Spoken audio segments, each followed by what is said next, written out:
আজকে একটু আলাদা বিষয়ে আলোচনা করি। হ্যাঁ, হরে কৃষ্ণ, জয় গুরু, জয় শ্রীকৃষ্ণ, রাধে রাধে, জয় বাবা লোকনাথ। কারণ আমি লোকনাথ বাবাকে খুব ভালোবাসি এবং আমার অন্তর্যামী ভগবান। তো আজকের শুরুটা হবে গুরুদেব কে, গুরুকে। তো আমাদের গুরু একজন নয়, আমাদের গুরু শতাধিক হতে পারে, সহস্রাধিক হতে পারে। কারণ প্রথম গুরু, আদিগুরু, এই মহাবিশ্বে, বিশ্ব ব্রহ্মাণ্ডে আমরা যার কৃপায় এই সুন্দর দেহ, মানে সুস্থ দেহ নিয়ে পৃথিবীর বুকে আসতে পারছি, তা দয়া হচ্ছে পিতামাতার। আর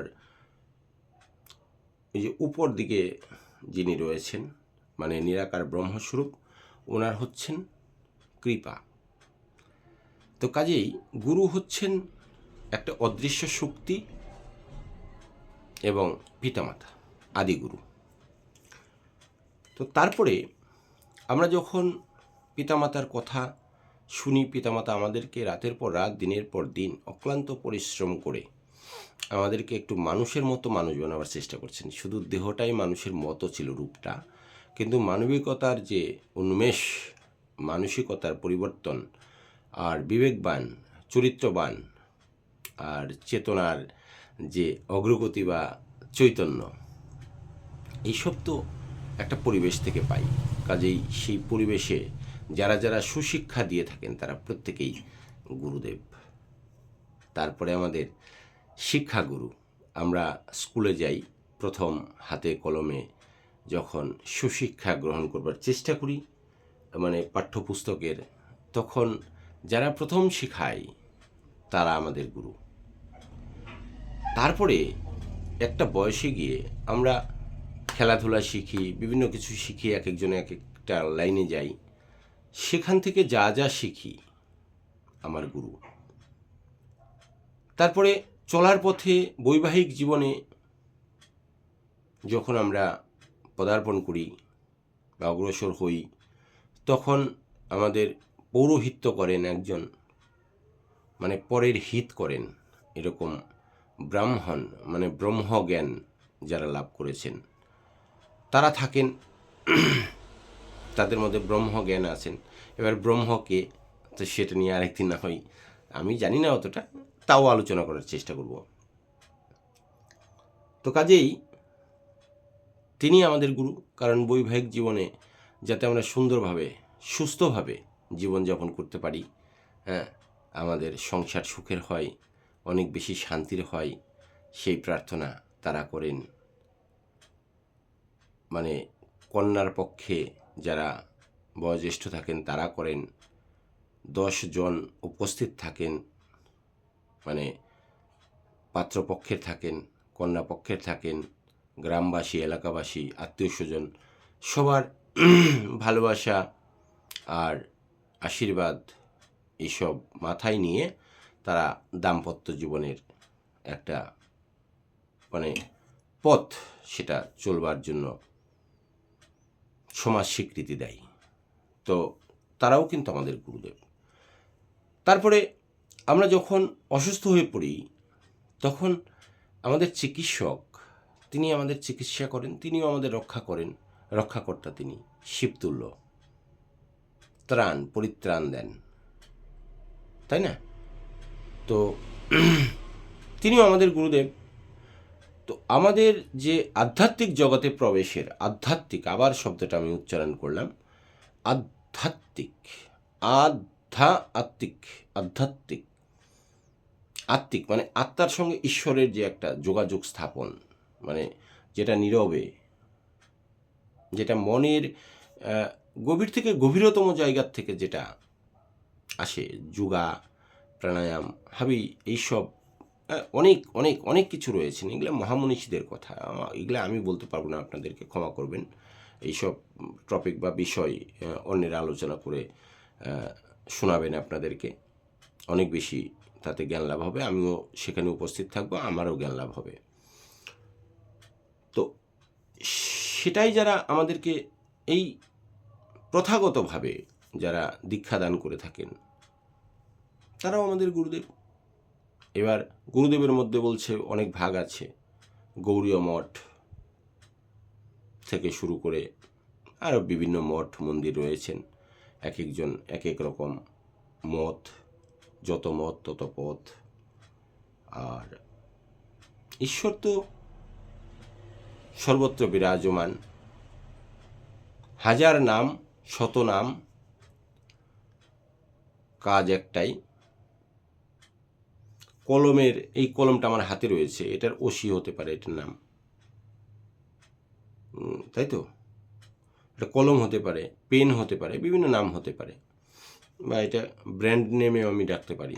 ইকোনো বল পেন হতে পারে, এটা ফাউন্টেন পেন হতে পারে, বিভিন্ন কিছু বলতে পারি আমি, কিন্তু কাজ একটাই, সেটাতে লিখবে।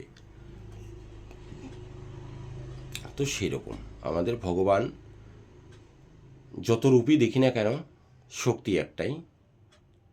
সেই শক্তি অন্তর্নিহিত শক্তি, সেই শক্তির সঙ্গে যে অনেকেই গভীরভাবে যোগাযোগ করবার চেষ্টা করেন আত্মিক সুখ নয়, আত্মিক শান্তির জন্য এবং নিজেকে জানার জন্য।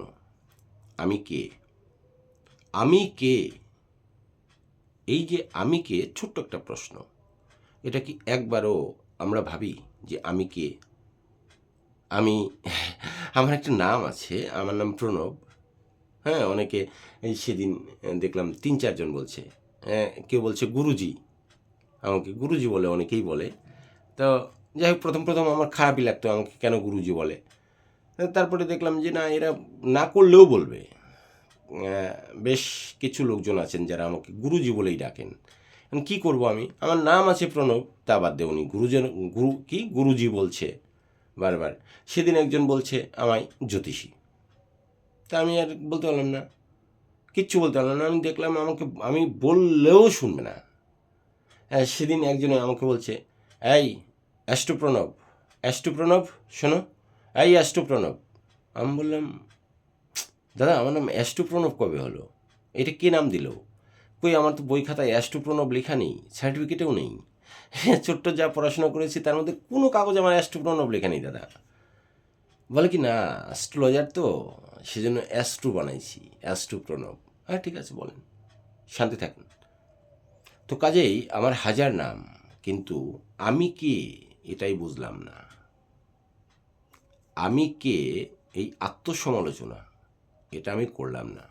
দিনের পরে দিন, রাতের পরে রাত, ঘন্টার পরে ঘন্টা কেটে গেল, কিন্তু আমি কে, এই যে আত্মসমালোচনা, আত্মকেন্দ্রিক যে বিচার, সেটা আমি করলাম না। শুধু পরের দোষ দেখে গেলাম, আর পরে কি করছে, অপরে কি করছে, কোথায় কি হচ্ছে, সেটাই শুধু দেখে গেলাম। আমি কি করছি, আমি কি জন্য এসছি, আমার কি করার কথা ছিল, আমি কতগুলো দায়িত্ব পালন করলাম, আমি আমার পিতামাতার সাথে কীরূপ ব্যবহার করছি, পিতামাতাকে আমি কতটা ব্যথা দিলাম, পিতামাতার উপরে যে আমার একটা সামাজিক দায়বদ্ধতা, সেটা আমি কতটা করতে পারলাম।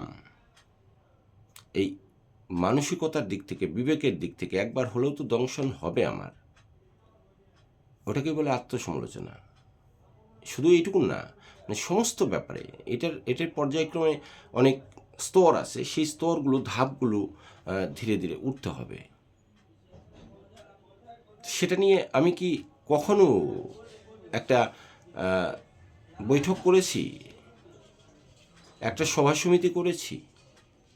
ভাগবত পাঠ হয়, গীতা পাঠ হয়, বিভিন্ন বাউল উৎসব হয়, সাংস্কৃতিক উৎসব হয়, হরিনাম মহানাম যজ্ঞ অনুষ্ঠান হয়, পদাবলী কীর্তন হয়, রাসলীলা হয়, লীলা কীর্তন হয়, গৌর কীর্তন হয়, কত কিছু হয়। কিন্তু আত্মসমালোচনার যে কীর্তন, সেটা নিজেকে নিজেরটা করতে হয়, সেটা কি কখনো করেছি? আত্মা, উনি হচ্ছেন, ধরলাম আমি গায়ক, আর এই যে আমার দেহ অঙ্গ রয়েছে, এরা সবাই শ্রোতা। তা আমি কি সেই সমালোচনা, সেই কাজকাম কি করি কি করি না, কোনটা ভালো কোনটা খারাপ, এই বিচার বোধ শক্তি, হ্যাঁ, দিনের শেষে হিসেব নিয়ে বসা, এইসব কিছু একটা করেছি। বছর তো অনেকগুলো পেরিয়ে গেল। এই যাকে তাকে যা ইচ্ছা তাই বলে দেই। যখন যাকে যা বলার ব্যথা পেল, না হাসি পেল, না সে কষ্ট পেল, সে আশীর্বাদ করলো না অভিশাপ দিল, এই কখনো একবার ভেবেছি? কে বড় কে ছোট, কাকে কি বলতে হবে না বলতে হবে, এই বোধ শক্তিটুকুন আজকের দিন সমাজ তো কমে গেছে।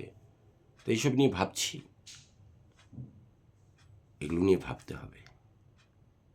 আর এটাই ছিল আজকের টপিক। আর আপনারা আশা করি এই যে আলোচনা, সেই আলোচনার নিচে আরও কিছু কিছু লিখে আমাকে সাহায্য সহযোগিতার হাত বাড়িয়ে দেবেন। কারণ আমি তো অতি নগণ্য এবং অতি সাধারণ একজন ব্যক্তি বা প্রণব। তো কাজেই আমাকে আপনারা যদি দয়া ধর্ম করে আমার যে ভুল ভ্রান্তিগুলো রয়েছে সেগুলো যদি একটু আমাকে রিকভারি করে দেন, তাহলেও আমি উপকৃত হব। আপনাদের কাছ থেকে শিখতে পারবো, কারণ শিক্ষার শেষ নেই। প্রত্যেকের কাছ থেকেই শিক্ষণীয় আছে। ছোটদের কাছ থেকেও শিখতে হয়, বড়দের কাছ থেকেও শিখতে হয়, শিক্ষিত ব্যক্তির কাছ থেকেও শিক্ষা হয়। শিক্ষার তো শেষ নেই, নানাবিধ শিক্ষা রয়েছে। তো ওই যে প্রসঙ্গ ছিল গুরুদেবকে,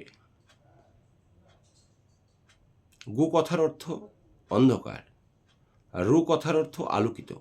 আলোকিত মানে গুরু, যিনি অন্ধকার থেকে আলোর পথে নিয়ে যান, তিনিই আমাদের গুরুদেব। তা এবার খারাপ থেকে যিনি আমাকে ভালো পথ দেখায়, মানে আমাকে কোনটা ভালো কোনটা খারাপ এটা বোঝার মতো যে শক্তি, সেটা যে দান করেন, তিনিই আমার প্রকৃত গুরুদেব বলে আমি মনে করি। আর গুরুদেবদের এটাই কাজ হওয়া উচিত। তাদের তো কোনো লোভ লালসা থাকার কথা নয়। তারা তো ত্যাগী মানুষ, তারা জ্ঞানী মানুষ, গুণী মানুষ। তো কাজেই তাদের কাছ থেকেই, আর তারাই আমার পথ প্রদর্শক।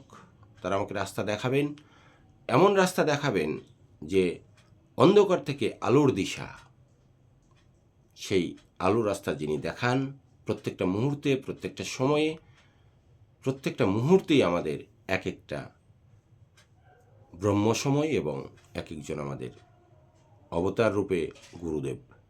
সকলকে আমার সশ্রদ্ধ প্রণাম। সবাই ভালো থাকবেন, সুস্থ থাকবেন। দেখা হবে আগামী দিনে।